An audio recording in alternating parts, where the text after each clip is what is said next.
नमस्कार साथियों, एक बार फिर से न्यू लाइट विद दीपक में बहुत बहुत आपका स्वागत है। मैं दीपक कुमार साहू। बहुत दिनों के बाद अमीन का कोर्स का वीडियो बना रहा हूँ। बहुत व्यस्तता थी। आप लोग बहुत बार बार कमेंट कर रहे थे कि सर अमीन के कोर्स का अब वीडियो नहीं आ रहा है, क्या समाप्त हो गया है? तो एक मैंने छोटा सा वीडियो के माध्यम से आपको सूचित किया था कि नहीं, समाप्त नहीं हुआ है। लगभग 100 वीडियो तक में समाप्त हो पाएगा। तो आज से शुरुआत कर रहे हैं। कोशिश करेंगे कि सप्ताह में कम से कम 3 वीडियो अपलोड करूं दोपहर में। ठीक है। तो इस सीरीज में हम लोग ये भी पढ़ेंगे कि अमीन का जो कोर्स है, इसमें जो सवालें पूछी जाती हैं, जैसे आप कभी एग्जाम देंगे, टेस्ट देंगे, तो उसमें सवाल पूछी जाती है, उसको भी कैसे हल कर पाएंगे। सवाल कुछ इस तरह रहती है कि मतलब गज को मीटर में कैसे बदलें, या गज से नपी हुई जमीन है उसको हम मीटर में निकाल के कैसे एकड़ में बदलें। मतलब जैसे प्रश्न पूछा जाता है ना परीक्षाओं में, उस तरह के कैसे होते हैं, इस पर भी हम चर्चा करेंगे। ठीक है। तो आज हम लोग क्या सीखेंगे? आज की वीडियो में हम लोग देखेंगे जमीन का सर्किल रेट, यानी किसी जमीन का सर्किल रेट क्या होता है। जैसे कोई भी जमीन है तो उसका दो रेट होता है, एक सरकारी रेट होता है और एक लोकल रेट होता है। सरकारी रेट का मतलब ये होता है कि जैसे जमीन शहर के नजदीक है तो सरकार की नजर में उस जमीन की कीमत ज्यादा है। बाजार के नजदीक है तो थोड़ी सी शहर वाले से कम, और अगर गांव में है तो सबसे कम। गांव में भी उपजाऊ जमीन के आधार पर सर्किल रेट का निर्धारण होता है। जो जमीन ज्यादा उपजाऊ है, यानी कि दोमट मिट्टी है, बलुई मिट्टी है, चिकनी मिट्टी है, काली मिट्टी है, तो उसका दाम ज्यादा रहता है। अगर वहीं पे जमीन की मिट्टी लेटराइट मिट्टी है कि नहीं, या लाल मिट्टी है, तो उसका थोड़ा सा दाम कम होता है। तो वो जमीन यानी मिट्टी के भी आधार पर इसका निर्धारण होता है। तो जो भी आप जमीन जब खरीदते हैं या बेचते हैं तो उसका एक सरकारी रेट होता है, जो मैं अभी आपको आगे बताऊंगा कि आप ऑनलाइन नेट से कैसे चेक कर पाएंगे कि जो हम जमीन खरीद रहे हैं या बेच रहे हैं उसका सरकारी रेट क्या है। ठीक, उसके माध्यम से आप जान जाएंगे। अभी मैं आपको आगे दिखाऊंगा। तो जो सरकारी रेट होता है जमीन का, उसी रेट पर जब आप उस जमीन की रजिस्ट्री करवाने जाएंगे तो स्टाम्प शुल्क उसी रेट के आधार पर लगेगा, उसी रेट के आधार पर रजिस्ट्री फीस भी लगेगी।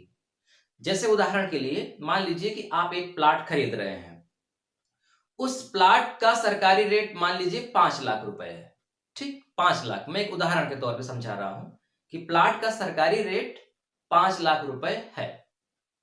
अब जिसका प्लाट है वो ये कह रहा है कि मैं इसे 5 लाख में नहीं दूंगा, मैं इसे 10 लाख में दूंगा। अगर आपको लेना हो लीजिए, वरना मत लीजिए। तो अगर आप लेना चाह रहे हैं या जो भी लेना चाह रहा है उसको लगता है कि 10 लाख भी ठीक है इस प्लाट के लिए, कोई दिक्कत नहीं है, तो वो 10 लाख देगा इस व्यक्ति को जिसका प्लाट है। लेकिन जब रजिस्ट्री करवाने जाएगा तो उसमें जो स्टाम्प शुल्क लगेगा वो 10 लाख के आधार पर नहीं लगेगा, 5 लाख के आधार पर लगेगा।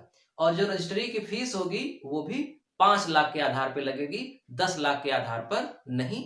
बेशक रजिस्ट्री जब आप करवाएंगे तो उसमें दाम लिखा जाएगा कि आपने कितने में बेची है, और वो जो खरीदा है वो भी इस पर सहमत होगा, वो भी साइन करेगा, उसका भी पूरा डॉक्यूमेंट्स लगेगा कि हाँ हमने इतना पैसा दिया है।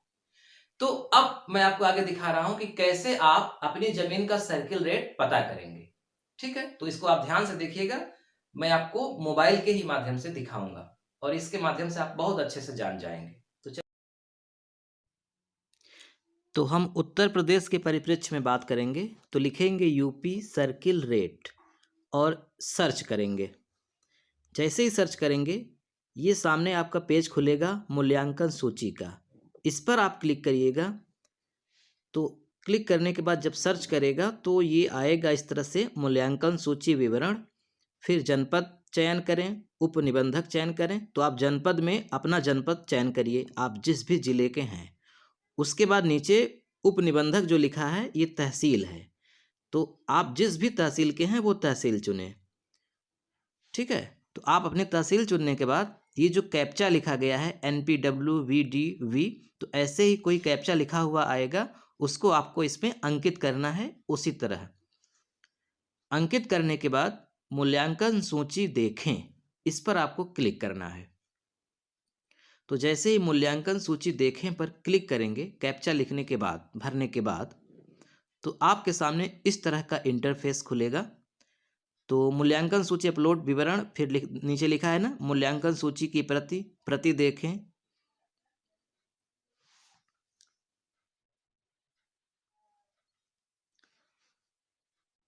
तो प्रति देखें में आपको रेट लिस्ट आएगा। यह एक मतलब आदेश है। इसको आप अच्छे से पॉज करके पढ़ सकते हैं। और फिर इसको बैक करने के बाद ये देखिए जो आपके सामने है ना, प्रति देखें, इधर वर्ष लिखा गया है, तारीख लिखी गई है। तो जिस भी वर्ष का आपको देखना है सर्किल रेट, उसके सामने आपको प्रति देखें पर क्लिक करें। तो जैसे ही प्रति देखें पर क्लिक करें, आपके सामने इस तरह का पेज खुल जाएगा। यहाँ एक तरफ लिखा हुआ है दर प्रति वर्ग मीटर, और बगल में बाएं साइड लिखा गया है मतलब मोहल्ले का नाम, स्थान का नाम। तो ये नगर में है, देखिए ये सब लिखा हुआ है। आप इसको पॉज करके अच्छे से पढ़ सकते हैं। आप इसको पॉज कर लीजिए और अच्छे से आप पढ़ लीजिए। तो इस तरह से आप अपने ज़िले को चयन करेंगे और फिर अपनी तहसील चयन करेंगे। जब अपनी तहसील चयन करेंगे तो आपके तहसील का पूरा विवरण दे देगा, हर गली मोहल्ले का सर्किल रेट दे देगा। तो इसके आधार पर आप जान पाएंगे बिना किसी से पूछे।